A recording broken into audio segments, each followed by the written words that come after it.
Hello दोस्तों, स्वागत है आपका हमारे channel computer education and recruitment news में। दोस्तों, आज का टॉपिक है प्राचीन भारतीय इतिहास से संबंधित 40 बहुत ही महत्वपूर्ण क्वेश्चन है प्राचीन भारत के इतिहास से। और दोस्तों, राजस्थान जी के कंप्यूटर क्विज, महिलाओं और बच्चों के अपराध, Rajasthan police model paper, Rajasthan patwari के मॉडल पेपर, आप वीडियोज जिनके देखना चाहते हैं तो आप हमारे चैनल पर प्लेलिस्ट में जाके ये वीडियोज देख सकते हैं। और दोस्तों, अभी आपने हमारे चैनल को सब्सक्राइब नहीं किया है तो चैनल को सब्सक्राइब कर लें और वीडियो को अपने दोस्तों में जरूर शेयर करें। शुरुआत करते हैं दोस्तों। पहला क्वेश्चन है, नवपाषाण काल में दक्षिण भारतीय किसानों द्वारा उगाई गई सबसे पहली फसल थी। तो नवपाषाण काल में दक्षिण भारतीय किसानों द्वारा उगाई गई जो सबसे पहली फसल थी वो थी रागी, या फिर इसको बोलते हैं मिलेट। अगला क्वेश्चन है, चावल की खेती का प्राचीनतम साक्ष्य कहाँ मिलता है। तो चावल की खेती का प्राचीनतम साक्ष्य है वो मिलता है अपने को कोल्डी हवा से। अगला क्वेश्चन है, मानव द्वारा सर्वप्रथम किस धातु का प्रयोग किया गया था। तो मानव ने सबसे पहले तांबा धातु का प्रयोग किया था। अगला क्वेश्चन है, निम्न में से कपास का प्रथम प्रमाण कहाँ से मिलता है। तो कपास का सबसे पहले प्रमाण मिलता है मेहरगढ़ से। अगला क्वेश्चन है, नखलिस्तान या सिंध का बाग किसे कहा जाता है। तो नखलिस्तान और सिंध का बाग कहा जाता है मोहनजोदड़ो को। अगला क्वेश्चन है, नर्तकी की कांस्य की मूर्ति कहाँ से प्राप्त हुई। तो जो नर्तकी की कांस्य की मूर्ति है वो प्राप्त हुई है मोहनजोदड़ो से। अगला क्वेश्चन है, सैंधवकालीन तथ्यों में कौन सा असंगत है। ऑप्शन देखिए, पवित्र पशु पीपल, पवित्र पशु गाय, पवित्र वृक्ष पीपल, पवित्र पशु गाय, पवित्र पक्षी बतख, या फिर उपरोक्त सभी।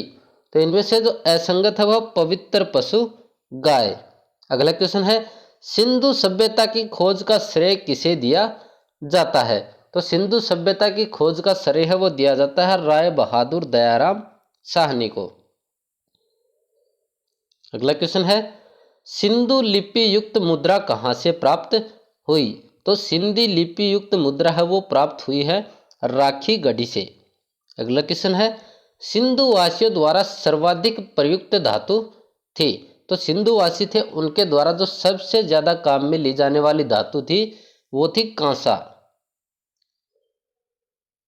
अगला क्वेश्चन है, सिंधु सभ्यता की महत्वपूर्ण विशेषता थी। तो जो सिंधु सभ्यता है उसकी महत्वपूर्ण विशेषता थी नगर नियोजन।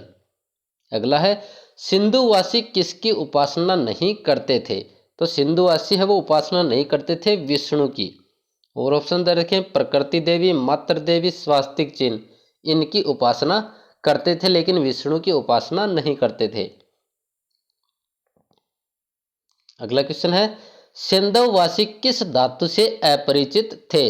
तो सिंधुवासी थे वो किस धातु से अपरिचित थे, लोहा धातु से। अगला क्वेश्चन है, सिंधु सभ्यता के किस स्थान से जल निकास प्रणाली का अभाव पाया जाता है। तो जल निकास प्रणाली का अभाव पाया जाता है कालीबंगा से। अगला क्वेश्चन है, सिंधु कालीन मूर्ति जिसमें स्त्री के गर्भ से निकलता पौधा दिखाया गया है कहाँ से प्राप्त हुई है। तो वो मूर्ति है जिसमें स्त्री के गर्भ से पौधा निकलता हुआ दिखाया गया है, वो मूर्ति कहाँ से प्राप्त हुई है जो कि सिंधु कालीन स्थल है। तो वो प्राप्त हुई है हड़प्पा से। अगला क्वेश्चन है, ताबूत में समाधान का साक्ष्य कहाँ से प्राप्त हुआ है।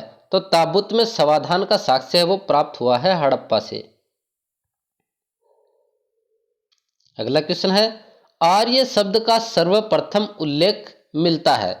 तो जो आर्य शब्द है उसका सबसे पहले उल्लेख किस में मिलता है। तो वो मिलता है ऋग्वेद में। अगला क्वेश्चन है, सबसे प्राचीन वेद है। तो सबसे प्राचीन वेद है ऋग्वेद। अगला क्वेश्चन है, वैदिक काल में कांसा या तांबा के लिए प्रयुक्त होने वाला शब्द है। तो वैदिक काल में कांसा और तांबा के लिए कौन सा शब्द काम में लिया जाता था। तो वो लिया जाता था आयस। अगला क्वेश्चन है, दशराग्य युद्ध किस नदी के किनारे हुआ। तो जो दशराग्य युद्ध था वो हुआ था पुरुषणी नदी के किनारे। अगला क्वेश्चन है, उत्तर वैदिक काल का वह यज्ञ जिसका संबंध रथ दौड़ से था।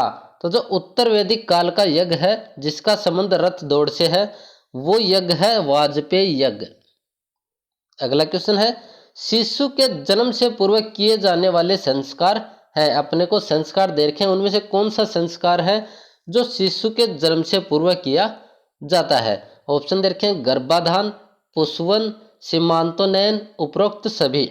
तो इसका आंसर हो जाएगा उपरोक्त सभी। गर्भाधान, पुंसवन और सीमांतोन्नयन ये तीनों ही क्या है, शिशु के जन्म से पूर्व किए जाने वाले संस्कार हैं।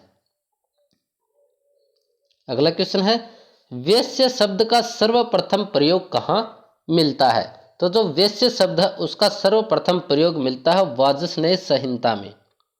अगला क्वेश्चन है, भारतीय संगीत का जनक किसे माना जाता है। तो जो भारतीय संगीत है उसका जनक माना जाता है सामवेद को। अगला क्वेश्चन है, उत्तर वैदिक काल के सर्वोच्च देवता कौन थे। तो जो उत्तर वैदिक काल है उसके सर्वोच्च देवता थे प्रजापति। अगला क्वेश्चन है, संगम से तात्पर्य है कि जो प्राचीन भारत था उसमें संगम क्या था। तो संगम था तमिल भाषा के विद्वानों की सभाएं। तो जो तमिल भाषा के विद्वानों की सभाएं होती थी उसको संगम कहा जाता था प्राचीन भारत में। अगला क्वेश्चन है, प्रथम संगत के अध्यक्ष कौन, प्रथम संगम के अध्यक्ष कौन थे। तो जो सबसे पहले संगम हुआ उसका अध्यक्ष कौन था। तो उसका अध्यक्ष था अगस्त्य ऋषि। अगला क्वेश्चन है, संगम का आयोजन किस राज्य के संरक्षण में हुआ। तो जो संगम का आयोजन होता था वो किस राज्य के संरक्षण में होता था। तो वो होता था पांड्या राज्य के संरक्षण में। अगला क्वेश्चन है, मदुरा या मदुरै नगर किस शासकों की राजधानी थी। तो जो मदुरा या मदुरै नगर है वो थी पांड्या राज्यों की राजधानी। अगला क्वेश्चन है, बौद्ध धर्म के संस्थापक महात्मा बुद्ध के बचपन का नाम था। तो जो महात्मा बुद्ध हैं उनके बचपन का नाम था सिद्धार्थ। अगला क्वेश्चन है, बुद्ध से संबंधित बैसाख पूर्णिमा के दिन घटित घटना है। तो जो महात्मा बुद्ध हैं उनके साथ बैसाख पूर्णिमा के दिन कौन सी घटना घटी। ऑप्शन दे रखे, जन्म हुआ उनका, उनको ज्ञान की प्राप्ति हुई, उनकी मृत्यु हुई, या फिर उपरोक्त सभी। तो इसका आंसर हो जाएगा उपरोक्त सभी। बैसाख पूर्णिमा के दिन उनका जन्म हुआ, मृत्यु भी बैसाख पूर्णिमा के दिन हुई और महात्मा बुद्ध को ज्ञान की प्राप्ति भी बैसाख पूर्णिमा के दिन ही हुई थी। अगला क्वेश्चन है, बुद्ध ने अपना प्रथम उपदेश कहाँ दिया। तो जो महात्मा बुद्ध हैं उन्होंने अपना प्रथम उपदेश दिया था सारनाथ में। अगला क्वेश्चन है, महावीर स्वामी की मृत्यु के बाद कौन जैनियों का प्रधान बना। तो महावीर स्वामी हैं उनकी मृत्यु होने के बाद जैनियों का प्रधान कौन बना। तो वो बने थे सुधर्मन। अगला क्वेश्चन है, प्राचीन समय में बिहार किस नाम से जाना जाता था। तो बिहार को प्राचीन समय में मगध के नाम से जाना जाता था। अगला क्वेश्चन है, बौद्ध धर्म में सर्वोच्च लक्ष्य है। तो जो बौद्ध धर्म है उसमें सर्वोच्च लक्ष्य किसे माना गया है। तो वो माना गया है निर्वाण को। अगला क्वेश्चन है, महावीर और उसके अनुयायियों ने किस लोकप्रिय भाषा का प्रयोग किया। तो महावीर स्वामी और उसके अनुयायियों ने किस लोकप्रिय भाषा का प्रयोग किया। तो वो किया था अधर्मागधी भाषा का प्रयोग। अब आगे हैं दोस्तों 4 क्वेश्चन सुमेलित करने से संबंधित, कि सिंधुकालीन अवशेष दे रखे हैं और स्थान दे रखे हैं। तो पहला दे रखा गोदीबाड़ा। तो गोदीबाड़ा है वो कहाँ पे मिला, ये मिला था लोथल में। दूसरा दे रखा है महान स्नानागार, ये मिले थे मोहन जोदड़ो में। तीसरा दे रखा है जुते हुए खेत, तो जुते हुए खेत है वो कालीबंगा से मिले हैं। चौथा दे रखा है श्रमिक आवास, जो कि हड़प्पा से मिले हैं।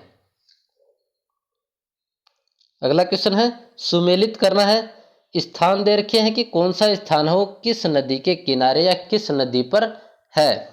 पहला दे रखा हड़प्पा, हड़प्पा है वो रावी नदी के किनारे है। अगला दे रखा मोहनजोदड़ो जो कि सिंधु नदी के किनारे है। अगला है लोथल, लोथल है वो भोगवा नदी के किनारे है। और जो रंगपुर है वो मादर नदी के किनारे है। अगला क्वेश्चन है सुमेलित करना है। शुरुआत में दे रखा हाथी, तो हाथी का संबंध किससे है? आगे ऑप्शन है उनमें हाथी का संबंध है बुद्ध के गर्भ में आने का प्रतीक। दूसरा दे रखा सांड, सांड का अर्थ है यौवन का प्रतीक। तीसरा दे रखा है घोड़ा, घोड़ा है ग्रह त्याग का प्रतीक। और चौथा है शेर, शेर क्या है? समृद्धि का प्रतीक। तो जो महात्मा बुद्ध है उनमें उनसे संबंधित क्वेश्चन है कि हाथी किसका प्रतीक है? तो हाथी है बुद्ध के गर्भ में आने का प्रतीक, सांड है बुद्ध के यौवन का प्रतीक, घोड़ा है बुद्ध के ग्रह त्याग का प्रतीक और शेर है बुद्ध की समृद्धि का प्रतीक। अब है दोस्तों लास्ट क्वेश्चन, बौद्ध संगीति और उनसे संबंधित शासकों से संबंधित कि कौन सी बौद्ध संगीति किस शासक के काल में हुई। तो सबसे पहले दे रखा प्रथम संगीति है वो किस शासक के काल में हुई। तो प्रथम संगीति हुई थी अजातशत्रु के काल में। दूसरा दे रखा है द्वितीय संगीति हुई थी कालाशोक के काल में। तृतीय संगीति हुई थी अशोक के काल में और चौथी संगीति हुई थी कनिष्क के काल में। यह है दोस्तों इंडियन हिस्ट्री के प्राचीन इतिहास है, यानी प्राचीन भारत के इतिहास से संबंधित 40 महत्वपूर्ण क्वेश्चन।